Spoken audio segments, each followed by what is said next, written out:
So it all started about 9 years ago. Koen and we got married a bit later in life. I was 30, Koen was 34. And then we just thought that having children would come naturally to us because none of our families ever experienced infertility. Then after trying for about 6 months, we ended up going to a fertility clinic here in Calgary. And at the fertility appointment, after, of course, doing all the tests, our doctor told us that I have diminished ovarian reserve, and I also have endometriosis as well as invasive fibroids and cysts. So the idea of having a child of my own with my own genetics would not happen.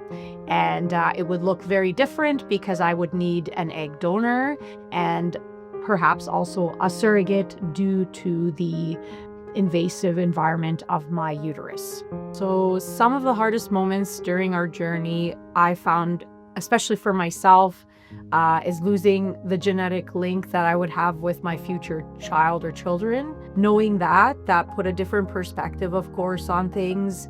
And I kind of had to, in a way, grieve that part of myself. The support that I received was going to therapy. That helped a lot. And also just a lot of mindfulness and journaling really helped me to get through. And of course, Koen was always a comfort and support for me going through all of this journey.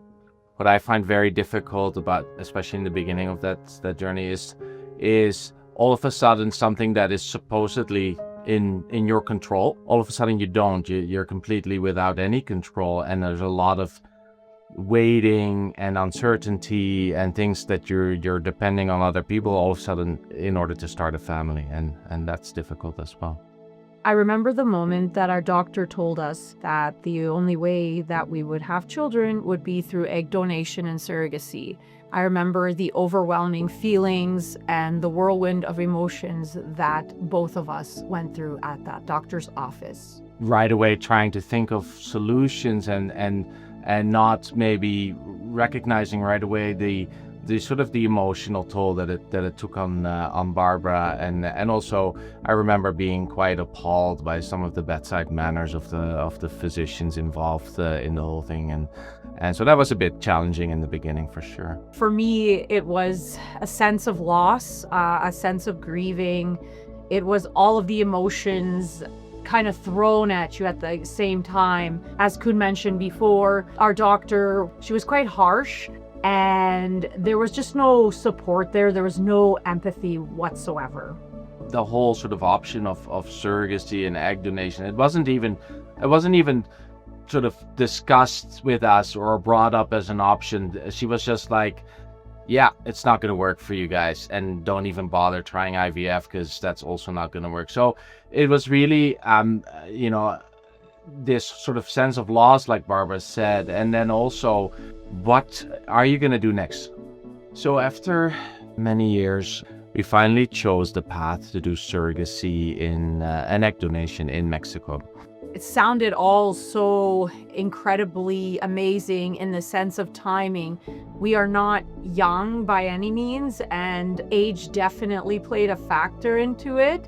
So looking at Canadian surrogacy times, where match times are approximately 3 to 4 years from the start, just to match with a surrogate, that was putting us at the exact same time frame as was for the adoption process. And after 4.5 years of being with an adoption agency and not matching, it was just not going anywhere.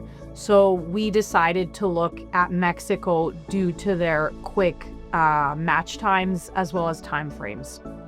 While excited about, the prospect of maybe being able to do the surrogacy relatively quickly in Mexico, we obviously had all sorts of fears of the unknown, as you can imagine, trying to decide whether this is something that we could overcome. And so obviously we did in the end, but it was definitely not an easy decision because there were so many unknowns. So our connection with our egg donor and our surrogate are extremely special. We are ever so grateful to both of these incredible women in our lives. And from the beginning, we always wanted a known egg donor. We really didn't like the idea of having an anonymous egg donor, and just knowing from research alone that it's so beneficial for children born of egg donors or sperm donors that they know from where they come from and that they can have a relationship with that person is huge for them as well. It's part of their story. We have an absolutely incredible connection with both these women in our lives to this day. So we hope to have this connection with them throughout our lives. Some of the advice that we would have for other people, couples that are seeking surrogacy journey is, I would say, trust your instincts, trust your gut. With all the unknowns that we were facing when we were deciding upon this journey, it was the connections that we had with the people involved that ultimately made us feel comfortable embarking on this journey. As well as letting go. There's going to be times where you are not in control, whether it's legal, medical, whatnot. But the fact that I'm not carrying my own child, there's somebody else that's doing that for me. It's very important that we learn to let go and to trust that other person, as Koen was saying. What I would like others to know about choosing a different path to fertility is it can be done.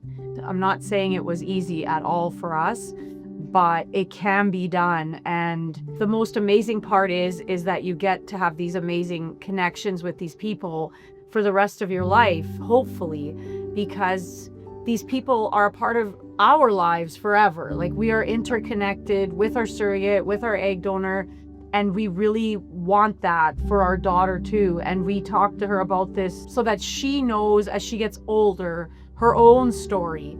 So I think it's beautiful that there are many different ways to becoming parents and that we have this opportunity to do that. For us, the entire journey from becoming aware that there were fertility issues to becoming parents, it was about a 7-year journey. And I will never forget the owner of our agency, our surrogacy agency, saying that there will be hurdles. It's not going to be a straight line. There's going to be bumps, but in the end, you will get your child. And at the time, honestly, we were really skeptical. Because of all the things that we went through. Nothing worked, the adoption didn't work, none of the stuff worked here. So we were skeptical, but seeing that beautiful little girl born, that was the most magical and amazing feeling. We now have an amazing and beautiful little daughter who's 2.5 years old, and she's a wild toddler, and we love her to pieces. She's absolutely incredible, and we are so grateful to finally be parents after all these years of struggling with infertility. Yeah, I have not much to add to that. As we're over the moon happy with our little girl, and it's just amazing feeling.